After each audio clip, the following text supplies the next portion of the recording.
Hello ratbags, it's Jade. Welcome to Subnautica Below Zero Starter Gear Guide. I'm pretty much going to show you how to craft, make and find all the items that you need to get going in Subnautica Below Zero. Now it's available on Xbox, PlayStation and Switch. There's going to be a lot of new players. If you've never played Subnautica, the original game, then this guide is definitely for you. And even returning players, I'm going to show you some differences or any changes that happened while Subnautica Below Zero was in early access.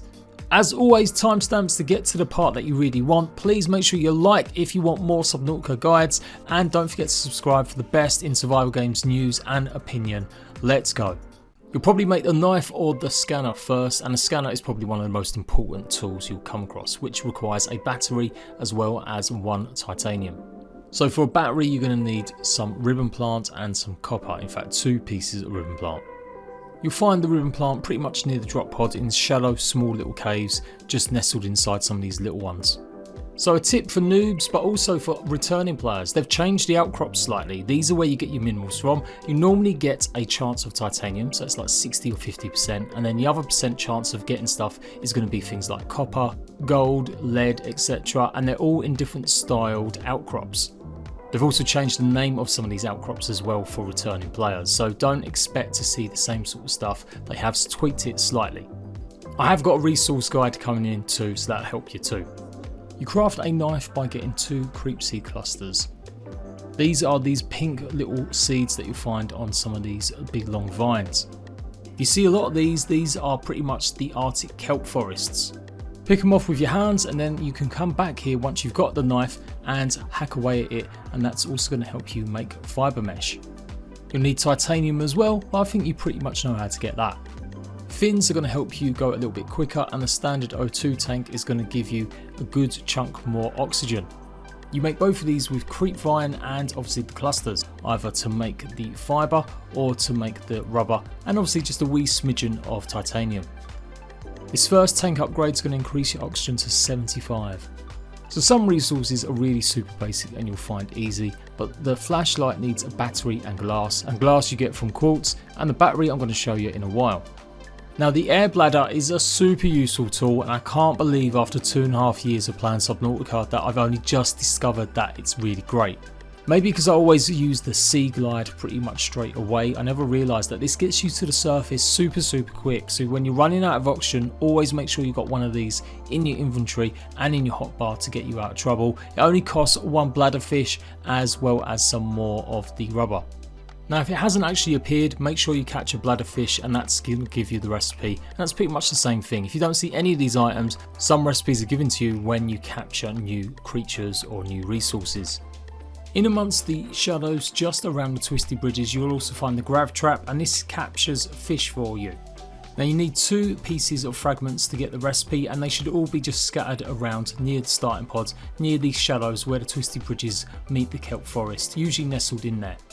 To craft it, you're going to need 1 titanium, 1 battery and 1 piece of copper. I don't think I've ever really used the grav trap. It can be good obviously to get lots of food, but as long as you're grabbing a couple of fish on your way back to base every time, you shouldn't really need to use this, and I think it's just a waste of a battery early game. Another super useful thing is the compass, which needs copper wire and a wiring kit. Now the wiring kit is literally 2 pieces of silver, which you'll find in some of the outcrops a bit deeper. Or if you head east or west, you'll find the kelp forests, and there's some caves underneath, and this is a great source of all sorts of things like gold, silver, as well as some extra lead. But the silver itself, it comes from argentite outcrops, so look specifically for them if you want silver. And since we're here, the calvanite is going to give you the gold, but bear in mind they all offer the chance to also get titanium. It's around 50 or 60% chance of getting titanium and only 40 or 50% chance of getting the resources that you probably need more. So go ahead and craft your wiring kit, and then for the copper wire it's just 2 pieces of copper, and again you'll get that from the limestone. Your batteries will run out, don't throw them away, keep them. They can be used to make full power cells, the next upgrade from the battery, and also you can swap them out whenever you want from different equipment. So if you've got a full battery charge and maybe your sea glide has run out, you can swap out the full battery from something like your light and put it into the sea glide. And speaking of the sea glide, let's craft that now. We need that battery, we're going to need some lubricant which you get from the creep seed clusters, copper wire, and then just more titanium. Now, something I should have probably mentioned earlier is that these fragment pieces for certain equipment is actually semi-random. You'll find it more or less in the same biome all the time, but they won't always be in exactly the same position. So you might get lucky and find the pieces that I'm showing right on screen right now here, but if you don't, then just keep scouting around and you should more or less find them. In general, whenever it needs 3 pieces, you normally always find them 3 pieces fairly close together. My top tip is to always venture into somewhere like the twisty bridges at the same point and then go off in different directions when you get down to the bottom. I'll mention this top tip quite a few times, so yeah, make sure you do that. But here's all the pieces, and this should give you the sea glide just around the twisty bridge shallows, and you may even find some also around the creep vine arctic forest too. This is what's going to get you super fast around the map in the first stages. It comes with a mapper that will reveal like a radar or sonar below you, as well as a light, but be warned, if you leave the light on, that will drain the power, so make sure you turn it off even when you are staying still, and of course as soon as you start moving you will start draining the power. Don't think there's a way to upgrade these. The next thing you're going to be working towards to get around is the sea truck. And remember, just to swap out the batteries you press the X or the square button. I can't remember what it is on the switch, and it will give you the option to move batteries or take out an old dead battery and replace it with a new one. Now, to craft flares, you're going to need some sulfur, and you'll get big sulfur deposits later, but you should have got enough flares from the starting area, otherwise you can get them from the clownfish. These guys are super annoying. They'll pop out their little red pods that you see here on the side, and that's where you get the crystalline sulfur once they've popped out and exploded. So for the repair tool, you're going to need some of that sulfur, titanium and silicon rubber, and you probably won't need this for a while, so don't panic. It's only really useful for obviously repairing your vehicles or your base parts. You will come across some wreckages that need doors to be repaired, but not for a while, so yeah, make one before you go exploring some of the wider world, but you won't actually get the recipe for it until you've made the fins or the diving tank extra one. And just the last one about the pipes and the air surface pump. Basically these will give you oxygen. It's not to give your base oxygen. As soon as you get power for your base you'll have oxygen, as long as it's near obviously the surface where your solar panels are catching the rays, or you've got some sort of battery power if you've gone really deep underneath the water. Instead you can actually get direct oxygen points by using the pipes and placing them in certain areas. So maybe you do want to explore the twisty bridges a bit more, where you could put a floating air pump on the surface and then put some of these pipes going down, and you won't have to swim as far to the surface to get some oxygen. It refills your diving tank, and that's how you unlock it when you craft the first standard one. I think one of my first old guides said that you needed the pipes for oxygen for your base, but that's not true at all. It's only the power that you need, so either sunlight or a power or battery for your base that gives you oxygen. This is instead just for creating a separate point for oxygen. I've never used them. You can get one that directly pumps oxygen from your base, so you could maybe keep extending it and extending it along or even deeper so that you can get oxygen in harder to reach places, but by then I've usually got equipment or vehicles like the sea truck, or in the previous game the sea moth. Prove me wrong, build a network of pipes all through the twisted bridges and show me it's a really good thing to use early game, but I don't think it is. When you've explored quite a bit, there'll be an emergency supply cache beacon that will pop up. It'll probably be there straight away as well. Now you can go towards this. Sea glides is advisable just to get there a bit quicker and to avoid some enemies underneath these icebergs, like ones that will freeze you momentarily until you break out, as well as some tiny little horrible little fishes that will attack you. But generally you should be able to outswim them if you're quick enough. If you've made the compass, this should be to the east of the drop pods, but otherwise you can just follow the beacon and it shouldn't be any issues getting there. You'll find a platform with some debris, and you're going to go ahead and get the beacon drop for this, the blueprint, as well as the mineral detector. The mineral detector is brand new for below zero. It will detect all sorts of stuff like resources, ores, as well as other important key features that you need. So it only has a limited range though. It really will only help you maybe if you're in a cave or just really near somewhere where you can actually look around pretty closely, or if you find invisibility a bit of an issue.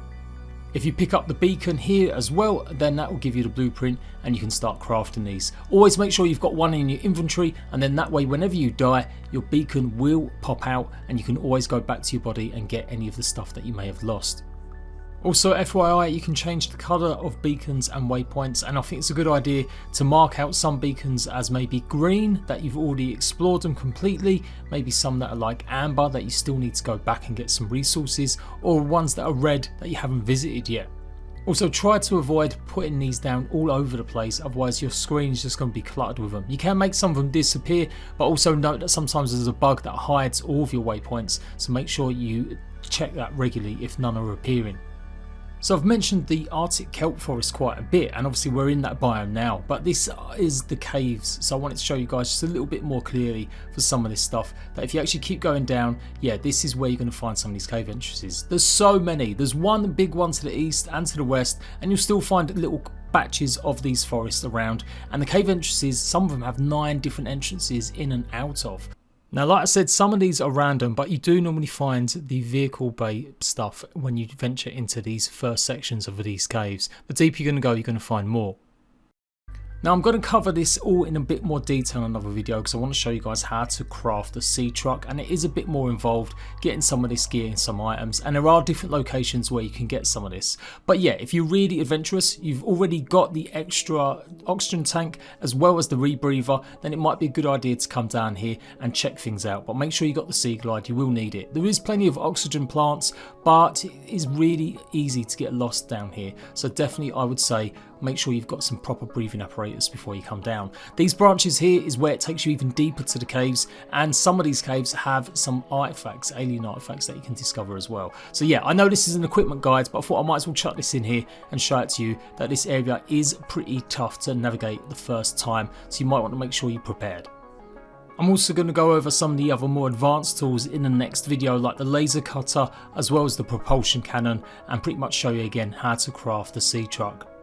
I'm obviously scanning some of these items around the sea monkey's nest, and that's where you'll find a lot of this stuff.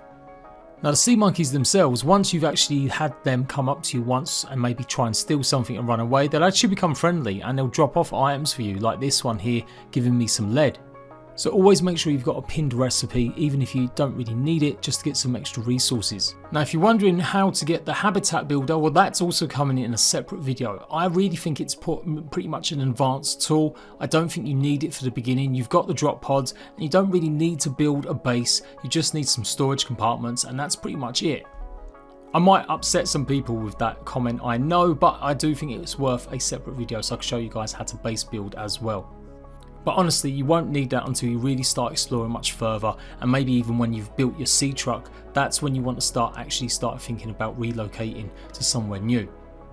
Until then, just go ahead and use lots of water lockers. They only cost 4 titanium and you can have as many as you want scattered around. Craft lots of beacons, they're again only 1 titanium and 1 piece of copper ore. And yeah, I would just avoid using the grav trap until maybe a bit later when you really can store some of the food that you're capturing. You can see also the laser cutter needs diamonds, that's why I'm leaving it for the next video, and the propulsion cannon is okay, it pushes and pulls objects, but it's not necessarily something I think you need to start the game or really have for a while later. You only need wiring kit, a battery and some titanium to craft it, but yeah, it may be good for pushing away smaller creatures, particularly if they're coming closer towards you, but otherwise I would say yeah, it's not necessarily worth building first off. But I will show you guys how to make the mineral detector: 1 battery, 1 titanium, 1 piece of copper ore and 1 silicon rubber. As said, it's only got a very short range, but it can be useful particularly when you start going much deeper or in the caves where you're finding outcrops. It can choose a bunch of different items to look for. A good one early on is table coral, which you're going to need, and that's more or less in the twisty bridges area. But there we go, that is pretty much it for this starter guide with all the starter gear and items that you will need to really get your exploration on. Let me know if there's anything I missed or you disagree. I'm all ears for some feedback, and I'll see you for more Subnautica Below Zero guides very soon.